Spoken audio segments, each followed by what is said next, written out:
Choux with either water or milk or both. Water is traditional but lacks the sort of body and flavor, whereas milk gives it a really rich flavor.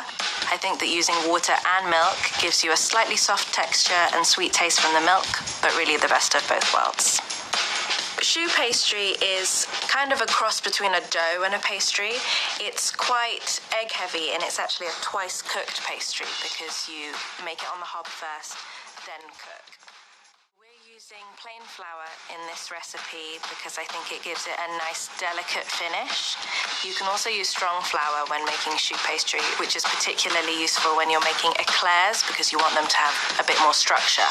So we want to beat the mixture on the hob for at least a minute to drive off as much of the moisture as we can, because the more moisture you drive off initially, the more egg you can add later on, which helps the rise. You also don't want it to be too wet or they will spread in the oven.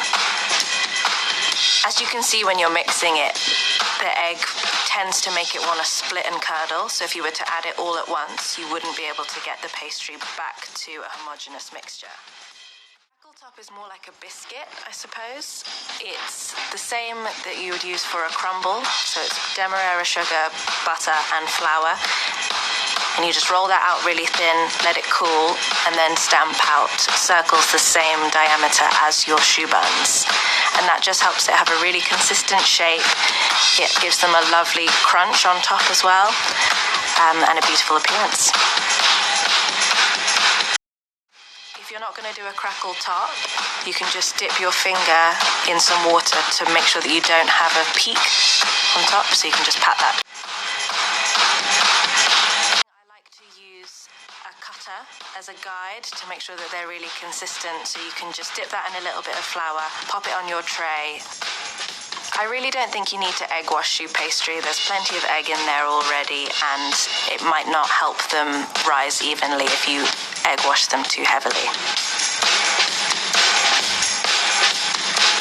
For baking, I would go for 220 degrees and then give them a quick blast for about 15 minutes so that they really puff up, and then I'd turn down the oven to about 160 and give them another 15 minutes. You can even put a hole in the side of them to allow some of the steam to escape, to make sure you don't have soggy insides.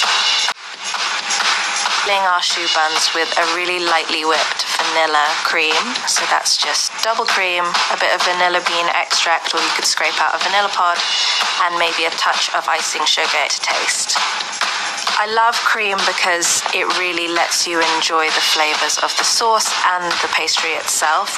I think a fairly thick salted caramel sauce is best here because you want it to survive from the time that you're piping it to when you're serving it to your friends. You definitely don't want the salted caramel to be too runny because otherwise they'll go soggy. These are a really great special occasion dessert that you can make